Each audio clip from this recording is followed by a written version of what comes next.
So 7:23 coming up. It may be tiny, but the insect we're talking about is threatening the state's $1.8 billion citrus industry. We will tell you what's being done to stop this little teeny pest coming up at 7:40.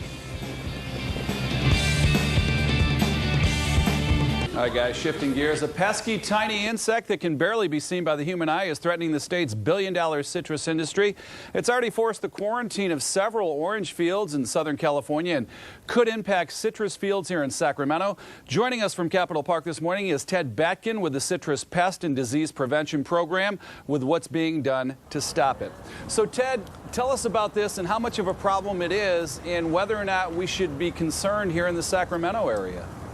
Well, this is a invasive pest. Came into California about 2.5 years ago into Southern California, and we're trying a program to keep it contained in the Southland. But if it jumps the mountains and gets up here into the valley, it can carry a bacteria that will kill citrus trees. So, Ted, how can you tell if your plants or your trees are infected?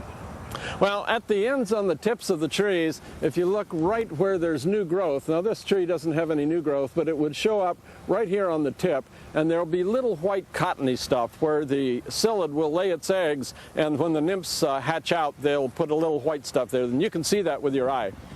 So why are these critters so attracted to the citrus trees?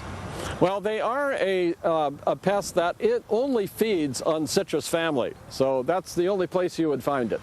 So what is it that Sacramento is doing in the Sacramento area to protect the trees? Well, there's a couple of things we're asking homeowners to do. That is, number one, kind of look at their trees and make sure they don't get the pest in here, because it has been picked up at the Sacramento airport in previous finds. But the other thing we're asking is that homeowners buy their trees. We encourage them to plant trees, and we encourage them to buy their trees from local nurseries and not bring them up from Los Angeles. So is that mainly where the problem is right now, Ted? It's down in SoCal, and we don't think it's become a problem up here yet, and we don't anticipate that? Well, that's correct, and this program is kind of a preemptive strike to prevent the pest from getting over the mountains and getting up into the Central Valley.